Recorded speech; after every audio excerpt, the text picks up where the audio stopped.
السلام علیکم۔ افسانہ تعویذ از نیّر اقبال علوی۔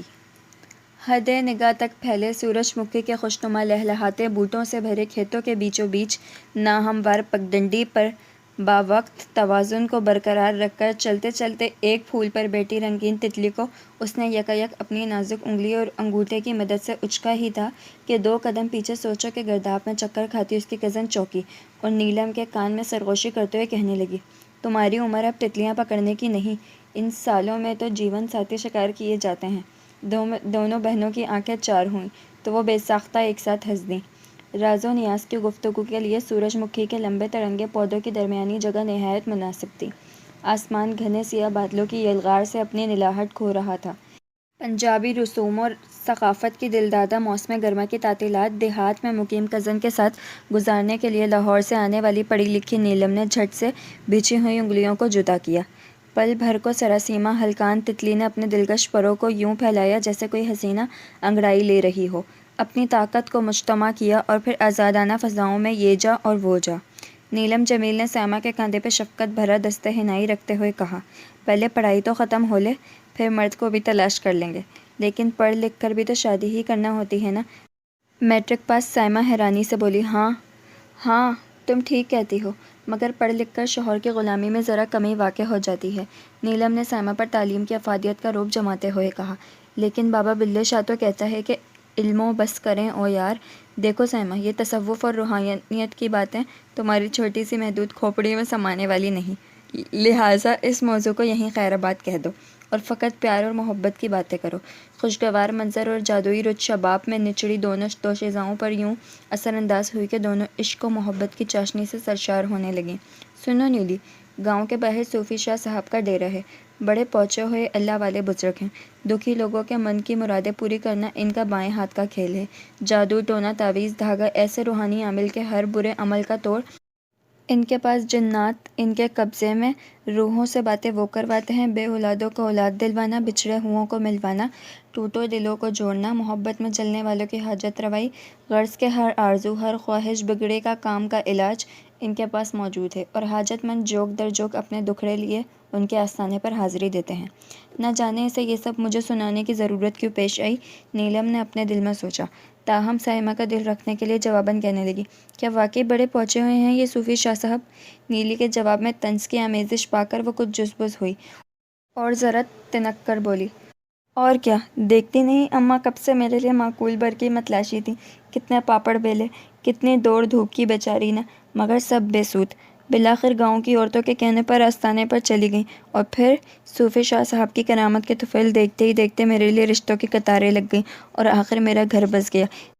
نیلی کی شوق آنکھوں میں دم بھر کو سائمہ کے خاوند ریاض کا مکروہ چہرہ گھوم گیا، جو اپنی ہٹ حرامی لاؤبالی پن، بد مزاجی اور آوارہ پن کی وجہ سے اہل خاندان کی نگاہوں میں اپنا مقام گنوا بیٹھا تھا۔ وہ اکثر سائمہ کے نرم و نازک بدن پر تشدد کر کے اسے نیلو نیل کر دیتا۔ واہ کیا بات ہے، کیسا زبردست برج صوفی شاہ نے تجھے ڈھونڈ کر دیا ہے۔ اس مرتبہ نیلم نے اس پر طنز کا صفاقانہ وار کیا تھا، اور جواب میں وہ کسیانی ہنسی ہنسے بغیر نہ رہ سکی۔ چند ثانیوں کے سکوت کو سائمہ نے یوں بگاڑا، نیلی، کیا شہروں کے لڑکے لڑکیاں محبت کی شادی کرتے ہیں؟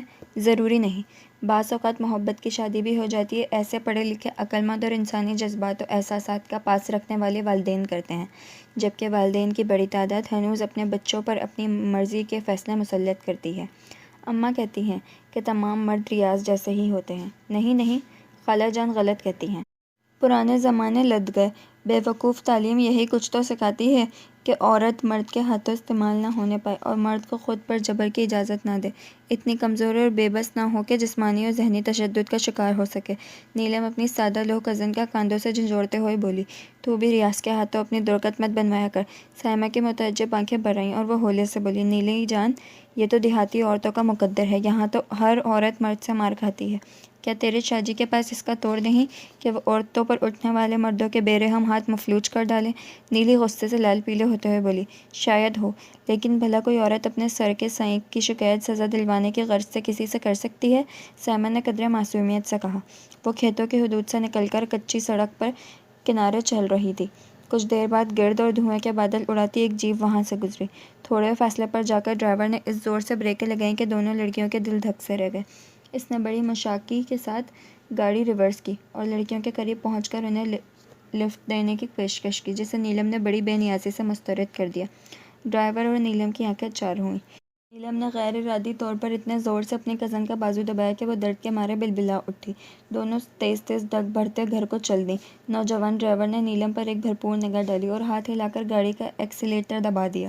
سائمہ نے بڑے فخریہ انداز میں بتایا کہ یہ حضرت صوفی شاہ کا اکلوتا بیٹا معیز ہے، جو لاہور شہر میں اعلیٰ تعلیم حاصل کر رہا ہے۔ نیلی کو دفتراً محسوس ہوا کہ وہ لڑکا اس کے دل کو بھا گیا ہے۔ اگلی صبح نیلم نے شاہ جی کے آستانے پر جانے کی فرمائش کر دی کہ وہ رات بھر معیز کے تصورات میں گم لمحہ بھر بھی نہ سو پائی تھی۔ سائمہ تو پہلے ہی اس بات کی خواہاں تھی کہ نیلی ایک بار ضرور صوفی شاہ کے آستانے پر حاضری دے۔ حاجت مندوں کا جمع غفیر دیکھ کر نیلی کا جی چاہا کہ وہاں سے پلٹ جائے۔ ٹھیک سے فیصلہ نہ کر پائی تھی کہ دور سے باپ کے مریدوں کی جلوہ میں کسی مغل شہزادے کی سی شان و شوکت کے ساتھ معیز آتا دکھائی دیا۔ میانہ قد و قامت کا وجیہہ پرمتانت و خوش لباس نوجوان، دونوں نے ایک دوسرے کو سرتاپا بغور دیکھا۔ نیلم کی آنکھوں میں امید افزا چمک جبکہ معیز کے ہونٹوں پر پروقار تبسم تھا۔ یافتہ نوجوان روایتی تعارف کے بعد اپنے باپ کے دھندے کا دفاع کرتے ہوئے کہنے لگا، یہ عجیب لوگ ہیں کہ شاہ جی حضور سے اپنی زندگیوں کے متعلق اہم فیصلے کروانے ان کے پاس چلے آتے ہیں، حالانکہ شاہ جی ایک عام سے انسان ہیں، اور ایک انسان خدائی معاملات میں بھلا اپنے ہی ہم جنس کی کیوں کر مدد کر سکتا ہے۔ لڑکیوں کو خاموش پا کر اس نے فضا کو گھورتی نیلم کو مخاطب کیا۔ کی خاتون ہیں، مگر حیرت ہے کہ آپ بھی اپنا ایمان متزلزل کرنے یہاں آ پہنچی ہیں۔ پیار میں ایسی طاقت ہے، ایسی مقناطیسیت ہے، اگر یہ ہو جائے تو ایمان خود بخود متزلزل ہو جاتا ہے۔ وہ نگاہیں زمین پہ مرکوز کی آہستگی سے بولی، جانے وہ نیلم کا پیغام سمجھ پایا یا انجان رہا۔ بہرکیف وہ اتنا کہہ کر وہاں سے چلا گیا۔ میں اندر جا کر کوشش کرتا ہوں کہ آپ کی باری جلدی آ جائے، میں ابھی آتا ہوں، آپ یہیں میرا انتظار کیجیے۔ اسی اثنا میں نیلم نے پرس میں سے کاغذ کا پرزہ نکالا، اس پر قلم سے کچھ تحریر کر کے کاغذ کو تہہ لگا مٹھی میں بھینچ لیا۔ چند منٹوں بعد معیز لوٹ آیا اور وہ دونوں لڑکیوں کو اندر چلنے کا اشارہ کیا۔ اندر جانے کے بجائے نیلم نے لجاتے ہوئے کہا، مگر بڑے ہمے کے ساتھ ہاتھ بڑھا کر کاغذ کا ٹکڑا اسے تھما دیا۔ پھر معیز کی آنکھوں میں اپنی ساحرانہ آنکھیں ڈالتے ہوئے کہنے لگی، جناب، اب اندر جانے کی حاجت نہیں رہی، یہ جگہ ہی اتنی معتبر و بابرکت ہے کہ میرے من کی مراد یہیں کھڑے کھڑے پوری ہو گئی ہے۔ مجھے کسی قسم کے دم و درود یا تعویذ کی ضرورت نہیں، اب یہ تعویذ آپ کے من کی مرادیں پوری کرنے کے لیے ممد و معاون ثابت ہوگا، اسے نہایت حفاظت کے ساتھ اپنے گلے میں پہن رکھیے گا۔ تب نیلم نے پلکوں کی چلمن گرا کر ہاتھ کے اشارے سے خدا حافظ کہا اور دونوں گھر کو چل دیں۔ سائمہ کچھ جانے سمجھے بغیر احمقوں کی طرح سب کچھ دیکھتی رہی تھی۔ دل زیادہ بوجھل ہوا تو سکوت توڑتے ہوئے کہنے لگی، نیلی، یہ تم نے کیسا برا کیا کہ صوفی شاہ سے ملے بغیر لوٹ آئی؟ مجھے ڈر ہے اس گستاخی پر کہیں وہ تمہیں بددعا نہ دے ڈالیں۔ نیلی نے جواباً قہقہ لگانے پر ہی اکتفا کیا۔ چھوٹے شاہ جی کو کاغذ پر کیا لکھ کر دیا؟ سائمہ نے کزن کو کریدتے ہوئے پوچھا۔ نیلم کھیتوں کے بیچ پگڈنڈی پہ چلتے ہوئے ہنس کر بولی، تجھے کیا خبر کہ مجھ سے کہیں زیادہ چھوٹے شاہ جی کو تعویذ کی حاجت تھی، سو وہ میں نے اسے دے دیا۔ خدا نے چاہا تو اس کے من کی مراد ضرور پوری ہوگی، میرا لکھا ہوا تعویذ زود اثر ثابت ہوگا۔ سائمہ بیچاری ناخن چباتے رہ گئے کہ تعلیم یافتہ نیلم کی معمولی سی باتیں اس کی سمجھ سے باہر تھیں۔ اچانک نیلم کے پرس میں سیلولر فون کی گھنٹی کسی پرندے کی چہکار کے مانند گونجی۔ شتابی سے فون نکال کر کانوں سے لگایا اور مارے خوشی کے چلتے چلتے اچھل پڑی۔ پل بھر میں اس کا چہرہ تر و تازہ گلاب کے مانند کھل اٹھا۔ ہیلو ڈیئر معیز، تم، واٹ اے گریٹ سرپرائز! دیکھا تم نے ہماری تعویذ کی طاقت؟ سچ کہو، کیا تمہارے ابا حضور کوئی ایسا طاقتور تعویذ رکھتے ہیں جو اس قدر زود اثر ہو؟ ہاں ہاں، اسے باقاعدگی کے ساتھ استعمال کرتے رہنا، انشاءاللہ کامیابی تمہارے قدم چومے گی۔ ایک مرتبہ پھر سائمہ بیچاری ہونکوں کی طرح نیلم کو بٹر بٹر دیکھنے لگی۔ اسے یوں محسوس ہوا جیسے اس کے سامنے اس کے کزن نیلم نہیں صوفی شاہ صاحب کھڑے ہیں، وہی باتیں، وہی لہجہ، وہی نصیحتیں۔ اس مرتبہ نیلم نے اپنی سیدھی سادہ بونگی کزن کے گال پر پیار سے چٹکی بھرتے ہوئے کہا، پاگل، میں نے کاغذ کے پرزے پر معیز کو کوئی تعویذ واویز لکھ کر نہیں دیا، فقط اپنا فون نمبر تحریر کر کے اس کے حوالے کیا تھا۔